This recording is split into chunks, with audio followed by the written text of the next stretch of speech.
Okay. Okay. Girl, I need you to sit down right now because I have been waiting to tell somebody this, and you are the lucky one today. Get your drink, get your snack, get comfortable. Actually, no, don't get too comfortable because what I'm about to tell you is going to have you jumping out of your seat, and I don't want you spilling anything on yourself. Bless your heart. You have no idea what's coming. Now, before I get into it, you may be wondering who I am. You may be sitting there going, this doesn't sound like the CramaReels I know. And to that I say, honey, you didn't think there was only one of us, did you? People have been saying for months that CramaReels has multiple personalities. And you know what? They weren't wrong. They just didn't know the other one was going to show up one day with a glass of sweet tea and absolutely no filter.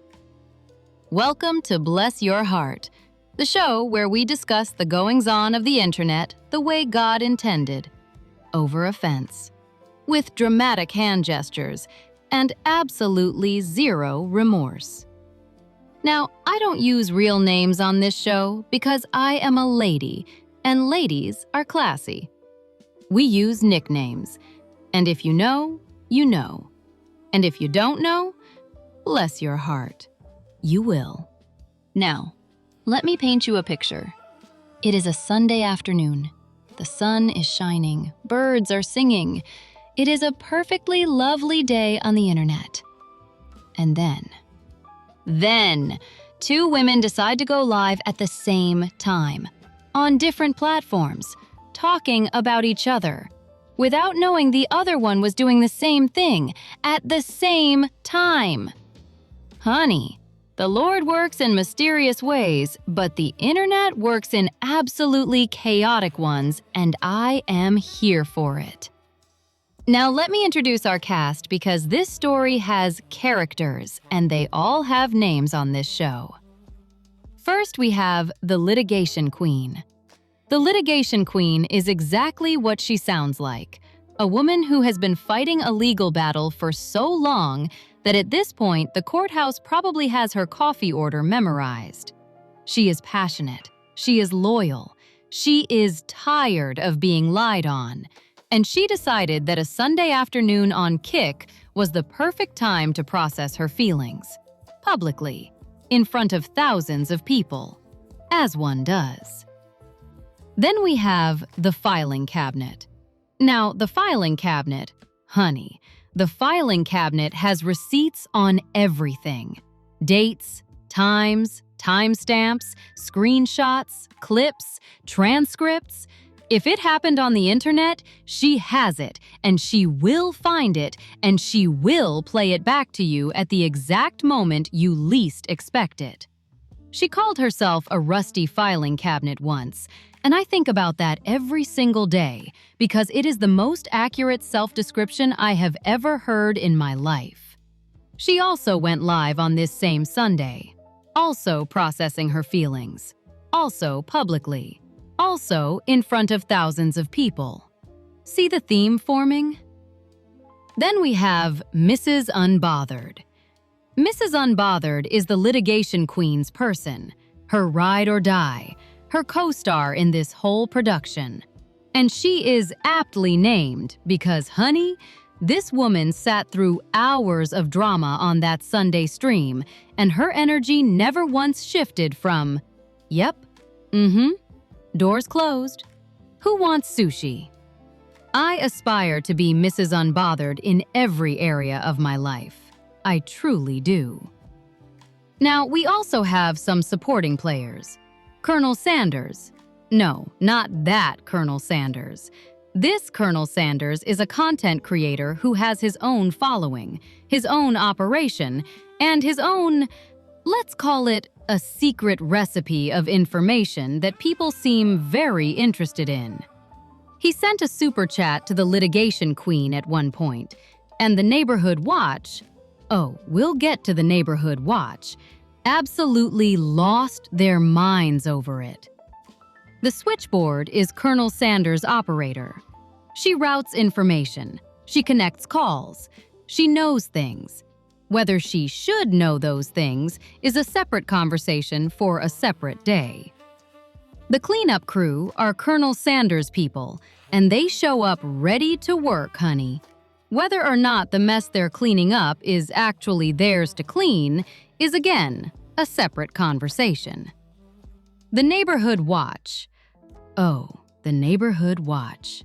These are the subs, on both sides, who decided that a Sunday afternoon was the perfect time to run from chat to chat to chat, carrying information like they had been deputized by someone. They had not been deputized by anyone. They gave themselves the badge. And honey, they took that responsibility seriously. And finally, Horse Girl. Horse Girl is not the main character of today's story, but she showed up anyway because that is what Horse Girl does, and we will get to her in due time. Bless her heart. Act 1. The backstory. Now, to understand what happened on this particular Sunday, you have to understand what was happening in the weeks leading up to it. The Litigation Queen and the filing cabinet were friends. Good friends. The kind of friends who call each other, check on each other's kids, share photos of their daughters. Real friends. Internet and real-life crossing over friends. Now, the Litigation Queen, as we established, has been in a legal situation for what feels like approximately 1,000 years. And the filing cabinet had her back through a lot of it. Did the research, pulled the clips, showed the receipts, was there. And then a situation arose. A whole entire other legal situation involving two other people. Let's call them Person A and Person B, because we do not have all day, started making its way through the internet community. Now, the Litigation Queen looked at this situation and said, I have my own legal situation. I have my own receipts to worry about. I am not getting involved in Person A versus Person B.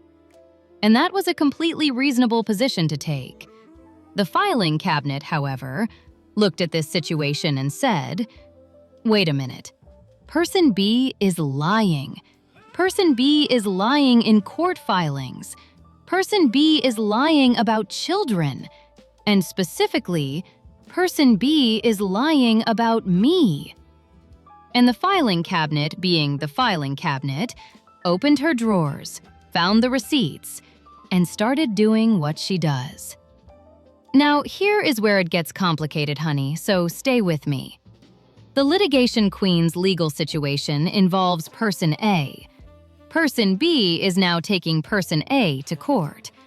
So when the filing cabinet starts doing heavy coverage on Person B, the Litigation Queen starts feeling like, wait, are you helping my enemy? And the filing cabinet is saying, no, no, no, no, no. I'm exposing Person B's lies. Person B is lying about children. Person B is lying about me, specifically. This has nothing to do with your situation. And the Litigation Queen is hearing, blah, blah, blah, Person A, blah, blah, blah, court, blah, blah, blah. You see the problem. Act 2. The tension builds.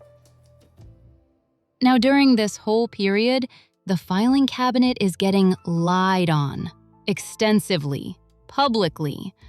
Person B is out here telling anyone who will listen that the filing cabinet showed unredacted videos of her disabled adult child.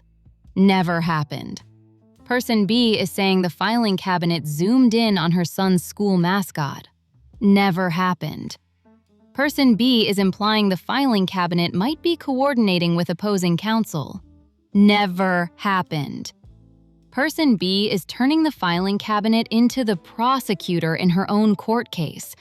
And the filing cabinet is sitting there going, hello? Hello? Is anyone going to say something about these lies? Anyone? Friends? Bueller?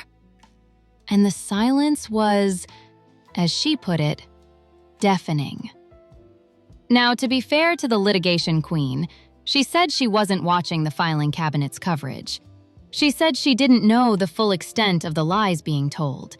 She said she was dealing with her own situation, which involved, let me check my notes, an opposing party who lied to their own lawyer about the status of their appellate case before the merit panel had even convened. Which, by the way, honey, the audacity of lying to the person who is supposed to be defending you. The person who can look up the court docket and verify everything you're saying, in writing, in an email. That is a level of bold that I cannot even comprehend, and I say that with my whole chest. Bless her heart. But I digress. The point is, the litigation queen had a lot going on, and the filing cabinet had a lot going on. And neither one of them was fully seeing the other one's lot. And the tension was building, and building, and building. And then there was a panel stream. A panel stream where the litigation queen expressed that she was hurt by the filing cabinet's coverage. And the filing cabinet's response was, and I need you to really hear this. I can care about it, and I'm going to. And then laughed, and then said, if there wasn't this much content, and laughed again. Now, the filing cabinet did not mean this the way it landed. She was not laughing at the litigation queen. She was laughing at the situation. She was processing out loud. She was being real. But if you are the litigation queen, and you have just told your friend that you are hurt, and your friend laughs, honey, that lands like a screen door in a hurricane. The litigation queen said she shut down in that moment, said she felt like she was being laughed in her face, said that was the moment she knew something had shifted, and she never forgot it. Act 3. The neighborhood watch deploys. Now, while all of this was happening behind the scenes, the neighborhood watch was on patrol. Chat to chat, screenshot to screenshot, comment to comment, running information from the litigation queen's world to the filing cabinet's world and back again, like they were operating a very dramatic postal service. And bless their hearts, they meant well. Most of them meant well. But you know what they say about good intentions, honey? The road to drama is paved with them. Now enter Colonel Sanders. Colonel Sanders sent the litigation queen a super chat one day. A kind super chat. A thoughtful super chat. Basically a, hey, treat yourself to a good dinner, you deserve it kind of super chat. And the neighborhood watch, who had apparently been watching, immediately started asking questions. Why is Colonel Sanders sending super chats? What does this mean? Are they connected? Is there a secret operation happening? Is this a conspiracy? Honey, the man sent a super chat. It was a super chat. It was $12 and some kindness. That is all it was. The litigation queen herself said, it was a kind moment, and I needed it. That is not a conspiracy. That is a human being being nice to another human being on the internet, which apparently in this economy is suspicious. Meanwhile, the Switchboard, Colonel Sanders' operator, was apparently receiving information from some very questionable sources and routing it through to Colonel Sanders. And some of that information was, let's say, not entirely accurate. Which meant Colonel Sanders was sometimes working with bad intel, which meant the cleanup crew was sometimes cleaning up messes that didn't exist the way they thought they did, which is a lot of effort for a mop that's pointed in the wrong direction, honey. Act 4. The Sunday. Now, we have arrived at the Sunday. The litigation queen woke up that morning to a clip of the filing cabinet doing a stream where she addressed the situation between them. And in that clip, the litigation queen heard her name. as the only name mentioned directly, in a stream about lies not being addressed, in a stream about friends not showing up, in a stream that felt very much about her. And the litigation queen said, "You know what? I just spoke to this woman days ago, and everything seemed fine. And now I'm waking up to this?" So the litigation queen did what any reasonable person does when they need to process their feelings.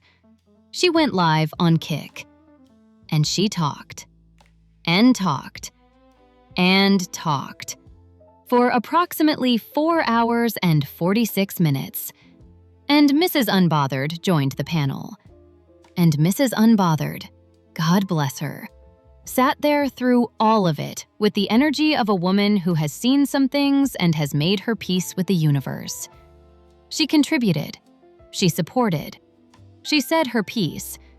And then she said she needed to go because her son was coming in from out of town and she wanted sushi. Mrs. Unbothered, a legend, an icon, a woman who knows when the tea has been fully spilled and it is time to eat. Act 5. The simultaneous live. Now, here is the part that I need you to fully absorb. While the litigation queen was on Kick, processing, talking, being very, very publicly emotional about this friendship, the filing cabinet was also live. At the same time, on a different platform, also talking about the situation, also being very publicly emotional about it, also saying her piece. And neither one knew the other one was doing the same thing. Two women, two platforms, one Sunday afternoon, talking about each other, in real time, without picking up the phone. And I just need to sit with that for a moment because, honey, the phone exists. They had each other's numbers. They had spoken on the phone before. They had texted within the past week.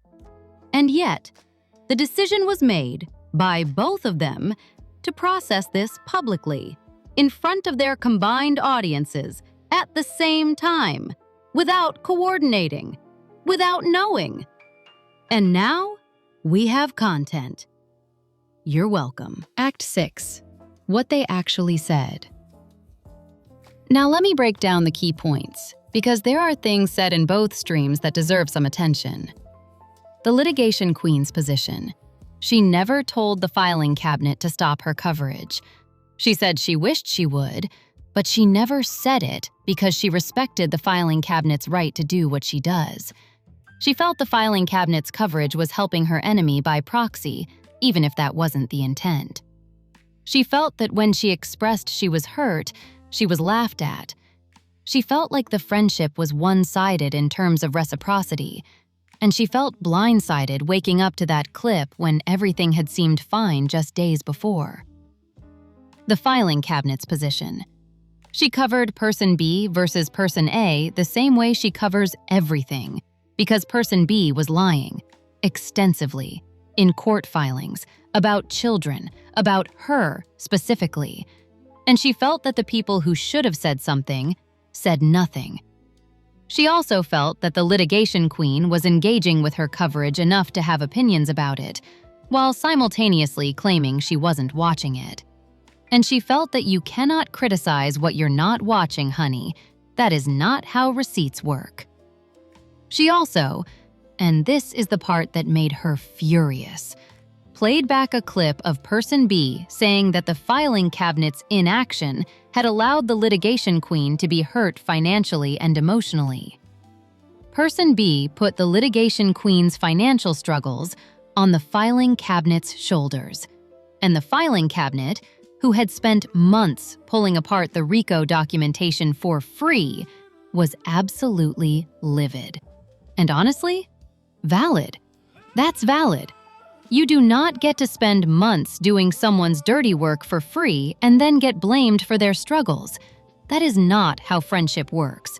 That is not how anything works. Act 7. The DA situation.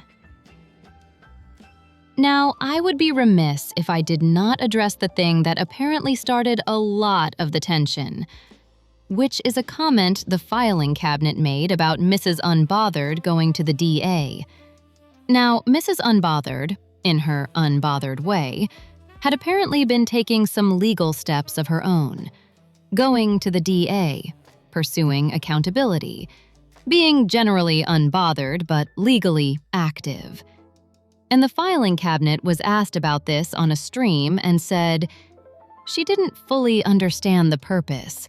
She thought it had already been done. She wasn't sure what going to the DA would accomplish given where the Litigation Queen's case already was legally. She said it seemed, quote, sus. Now, that word, that one word, got picked up by the Neighborhood Watch, carried across multiple chats, delivered to the Litigation Queen's doorstep, and turned into, the filing cabinet is against us.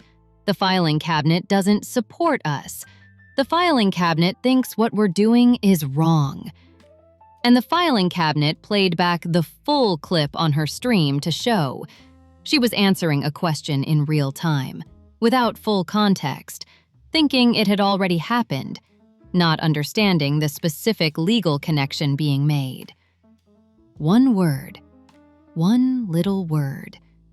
The Neighborhood Watch got hold of it, and honey, they ran. Act 8. Horse Girl. Now, I promised you Horse Girl, and I am a woman of my word.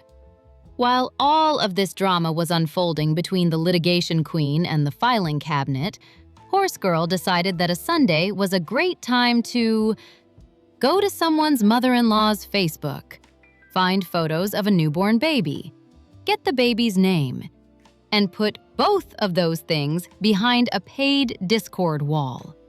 Minimum $2.99 for access. Now, I need to establish something before I continue. Horse Girl, in the year 2023, sat on a panel and said, and I am paraphrasing but barely, I have never called CPS on anyone. I don't know why people get so invested in other people's lives. It's YouTube. People get way too personal. Horse Girl said those words, with her mouth, on camera, in front of witnesses.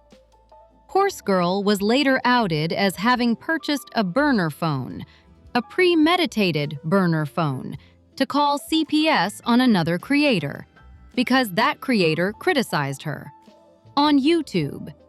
And now, Horse Girl is monetizing photos of a newborn child, behind a paywall, on the same Sunday that two grown women are going live processing their feelings about their friendship.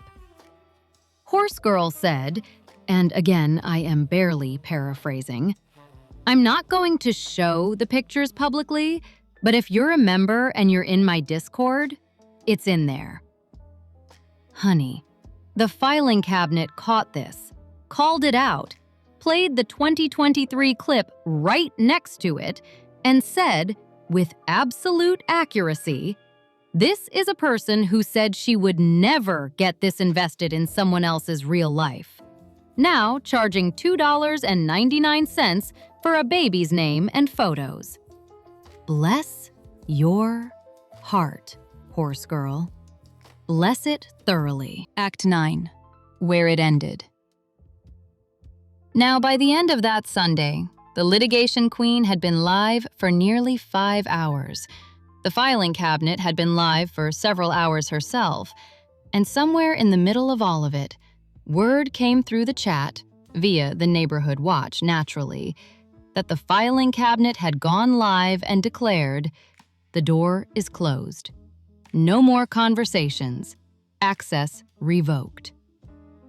To both the Litigation Queen and Mrs. Unbothered. And the Litigation Queen heard this and said, we literally spoke days ago. Everything seemed fine. And now the door is closed? And the filing cabinet, on her own stream, said, I have too much self-respect to keep taking this. I know my worth. I am not nobody's useful idiot. And if she wants to talk, she has my number. But I am not chasing anyone. And both of them, in their own separate streams, said they hated that it came to this. Said they genuinely cared about each other. Said they didn't want the friendship to end this way. And then, neither one picked up the phone. Closing. So there you have it, honey. A friendship, a falling out, a Sunday afternoon, 2 live streams, 0 phone calls, 1 neighborhood watch that absolutely overstepped, 1 horse girl doing the absolute most, 1 Mrs. Unbothered who just wanted sushi. And content. So much content. You're welcome. Now, I want you to notice something before I let you go. Neither one of these women is wrong. Not entirely. The litigation queen had every right to feel hurt. The filing cabinet had every right to be furious about being lied on. Mrs. Unbothered had every right to want sushi.